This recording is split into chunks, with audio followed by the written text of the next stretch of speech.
무조건 하면 좋은 자원봉사? NO! 생각하고 고민하는 자원봉사? 예! 안녕하세요, 하얀병루입니다. 오늘은 1부 2장 3장을 같이 살펴보도록 하겠습니다. 2장, 우리는 한 곳에 서 있는 게 아니다. 약자와 약자, 연대의 실패. 원래 약자의 지위에 있는 사람들은 대체적으로 다른 약자를 잘 공감한다고 합니다. 그런데 2018년 예멘 난민이 내전을 피해서 제주도에 입국했는데 난민 수용에 관한 여론조사에 의하면 남성은 46%가 반대했고 48%가 찬성을 했습니다. 반면 여성은 60%가 반대를 하고 27% 정도밖에 찬성하지 않았습니다. 즉 남성에 비해 여성이 약자인데도 불구하고 그 약자인 여성이 예멘 난민을 수용하는데 더 반대했던 것이죠. 그 이유는 이슬람 남성은 성차별적이고 여성에 대한 성범죄 가능성이 높다는 이유에서입니다. 그래서 여성의 반대가 더 많았던 거죠.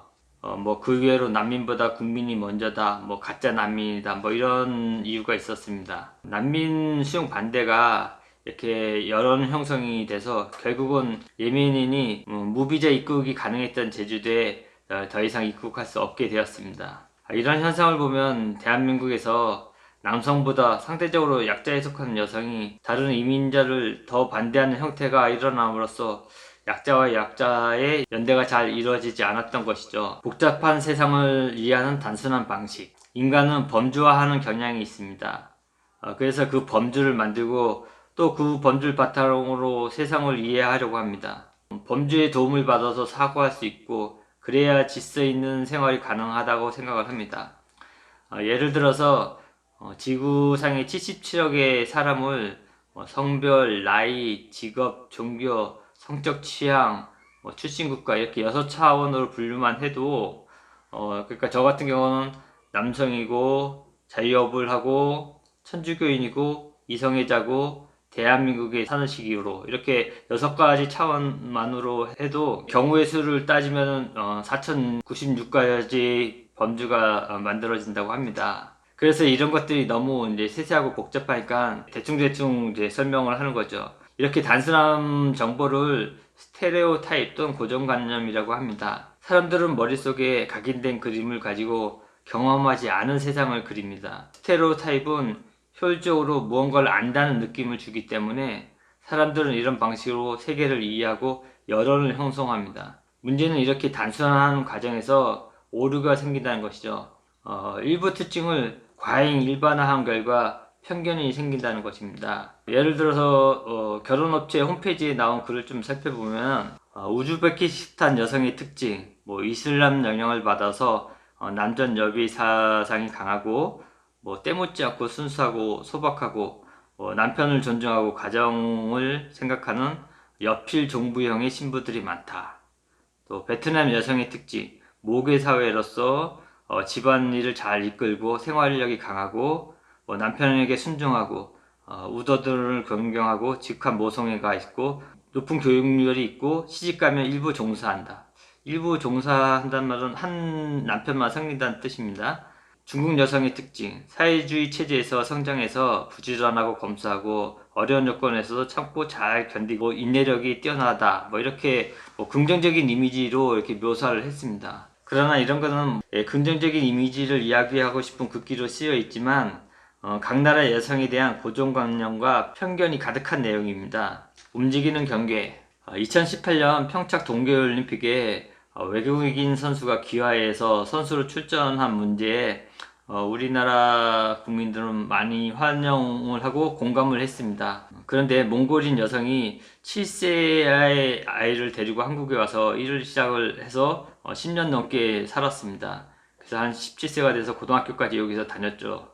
근데 그 아이가 이제 친구의 싸움에 휘말려서 경찰서에 끌려가게 됐는데 미등록한 아이라고 불법 체류라고 해서 몽골로 강제로 추방한 일이 있었습니다. 이렇게 우리는 쉽게 동계올림픽에 출전하는 귀화하는 선수는 굉장히 호의적으로 대하는데 우리나라에서 10년 넘게 살았던 그 몽골 아이는 우리라고 생각하지 않아서 이주민이라 생각하고 강제적으로 바로 추방을 했던 거죠.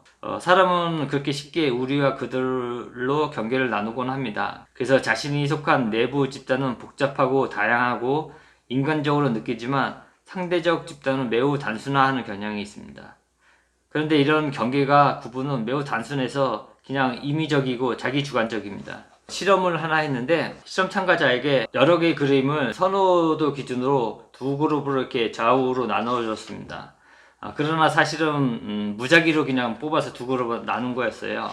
이렇게 두 그룹으로 나눠져서 어떤 문제를 풀게 하니까는 아무래도 자기가 속했던 그 그룹에게 더 호의적이고 점수를 많이 줬다는 것입니다. 아마 그 심리에는 자기와 선호도가 비슷한 사람이라는 심리가 작용을 했겠죠. 또 실험이 있었는데 아이들의 캠프에 어떤 날은 두 그룹의 대결 구도의 게임을 시켰다고 합니다. 그랬더니 서로가 뭐 비난하고 폭력적이고 뭐 갈등이 생겼지만 또 다른 날에는 공동으로 해결해야 할 문제를 주니까 또 서로 긴장감이 완화됐다고 합니다. 이런 실험을 보면은 이 두 집단 간의 경계가 생각보다는 이렇게 기준이 공고하지 않다는 것이 증명된다는 이야기죠. 우리가 흔히 우리가 아니라 그들이라고 배척하는 관념은 매우 경계가 없고 주관적일 수 있다는 것입니다. 그래서 사람들은 상황에 따라 차별을 받는 집단에 속하기도 하지만 반대로 특권을 누리는 집단에 속하기도 합니다. 그래서 본질은 자기가 어떤 곳에 서 있느냐에 따라 차별하기도 하고 차별받기도 한다는 것이죠. 교차라에서 생긴 일. 1970년 제너럴 모터사에 흑인 여성이 모두 정리해고가 되었습니다. 정리해고된 5인의 흑인 여성은 소송을 제기했지만 그 회사는 흑인 남성을 채용하고 또 백인 여성을 채용했기 때문에 또 인종차별을 하지도 않았고 또 성차별을 하지 않았다고 이렇게 판결이 나왔습니다. 이런 예를 보면 차별은 이렇게 단일 차원으로 보면은 왜곡이 된다는 것이죠. 또 흑인 남성 대법관 후보가 흑인 여성을 성희롱한 사건이 있었는데 그의 청문회에서 그 대법관 후보는 자신을 흑인에 대한 인종차별이라고 그런 프레임으로 변호를 했습니다. 그렇게 해서 결국은 대법관이 되었고 그 성희롱 당한 흑인 여성은 직장을 잃고 말았습니다. 이렇게 차별을 단순하게 보면 안 되고 다중성과 입체적으로 보아야 내가 차별을 받을 수도 있고 내가 차별을 할 수 있다는 것을 발견할 수 있다고 합니다. 3장. 새는 새장을 보지 못한다. 딱지와 얼룩. 같은 대학교 내에 분교 캠퍼스 학생과 본교 캠퍼스 학생들이 서로 각자의 실력의 차이가 있고 본교 학생들이 분교 학생들을 배척하는 행위를 당연히 그럴 수도 있다 그렇게 생각하는 태도를 많이 보인다고 합니다. 또 명문대를 선호하는 이유는 내가 특별히 무엇인가 하지 않아도 그 대학 다닌다는 사실만으로 이득을 보기 때문이다. 사람들은 특정 대학의 이미지만 가지고 그 대학에 대해서 안다고 생각을 한다. 그런데 실제로 명문대학 졸업생이 임금을 더 받고 생활 전반의 만족도가 더 높게 나옵니다. 이런 결과가 이 강편의 중요성 때문에 긍정적인 작용을 하고 또 똑똑하고 능력 있는 사람이라는 고정관념으로 유리한 편견으로 작용한다는 것이죠. 사람들은 집단의 소속감을 가지면서 그 집단을 자기 정체성의 일부로 받아들이곤 합니다. 그 집단과 자신을 동일시하기 때문이죠. 부정적인 관념인 낙인도 마찬가지입니다. 타인의 시선과 평가가 내 자신 안에 내면화하고 굳이 타인이 노골적으로 차별하지 않아도 본인은 소극적으로 행동하고 또 스스로 부족하고 열등하다고 생각해서 저항하려고 하지 않습니다. 예를 들어서 수학 능력 수준이 같은 남녀를 모아놓고 그 참가자들에겐 실험의 목적이 남성과 여성의 차이를 보려는 실험이라고 이렇게 알려줍니다. 그러면 여성은 수학을 못한다는 통념이 있기 때문에 부담감을 가진다는 거죠.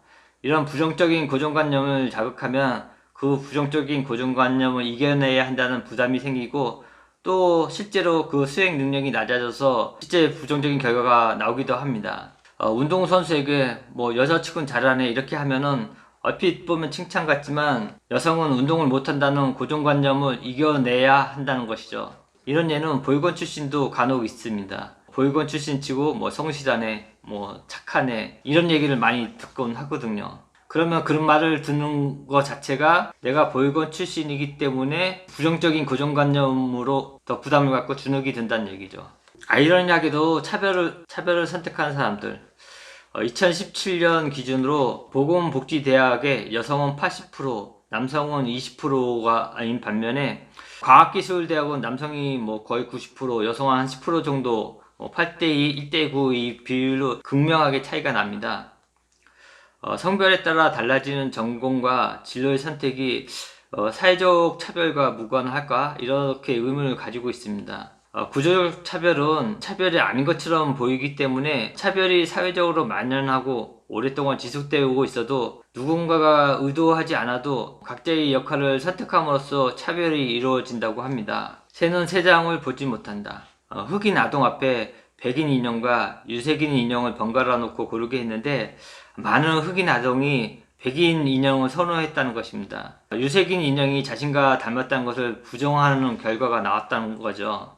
그래서 1954년 미국은 흑인과 백인의 학교를 분리했던 정책을 아예 철폐를 했습니다. 그전에는 똑같은 시설, 똑같은 교육과정, 똑같은 질의 교사가 확보되면 백인과 흑인을 분리해서 교육해도 서로 평등하다고 생각을 했는데 이 실험의 결과를 보고 백인과 흑인을 분리하는 것 그 자체가 차별이란 것을 알았다는 거죠. 분리교육이 흑인 아동들에게 열등감을 심어주고 교육 성취도가 낮아진다는 이야기입니다. 우리나라 장애인 통합교육도 이와 비슷하다고 생각을 합니다. 장애인 아이와 비장애인을 애당초부터 구분을 해놓으니 장애인 아이는 비장애인 학교에 흡수되지 못하고 장애인 아이는 다수의 학교인 일반 학교에 다니지 못하는 그런 열등감 때문에 오히려 교육 성취도가 더 낮을 수 있다는 얘기죠.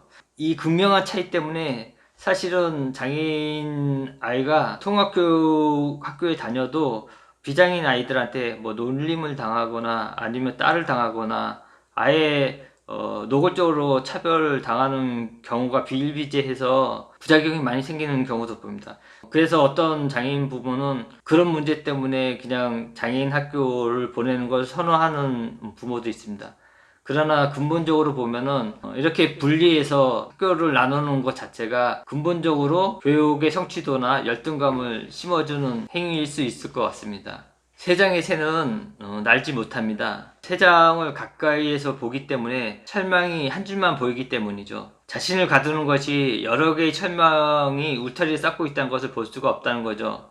그래서 자신을 가두는 새장의 실체를 볼 수 없는 것입니다. 노예제도 시대는 노예가 당연했고 여성이 투표권이 없는 시대는 그것이 당연했습니다. 우리 시야가 차별과 싸우기보다는 어쩔 수 없다 혹은 유리한 지위에 있어서 억압을 느낄 기회가 적고 또 시야가 좁을 때는 차별받는다는 사람에게 예민하다, 불평이 많다, 특권을 누리려고 한다 이렇게 상대방을 비난하기도 합니다. 이런 성찰의 시간이 없으면 우리는 그저 자연스러워 보이는 사회 질서를 무의식적으로 따라가며 차별에 가담하게 될 것입니다. 모든 것이 그러하도 평등은 저절로 오지 않습니다. 여기까지가 1부 2장 3장의 내용입니다. 여러분은 공감하나요? 다음에는 2부를 들어가 보도록 하겠습니다. 1부 1, 2, 3장만 살펴보더라도 우리가 깊이 생각하지 않았던 내용이 많이 들어가 있습니다. 그렇죠? 이상으로 마치겠습니다. 감사합니다.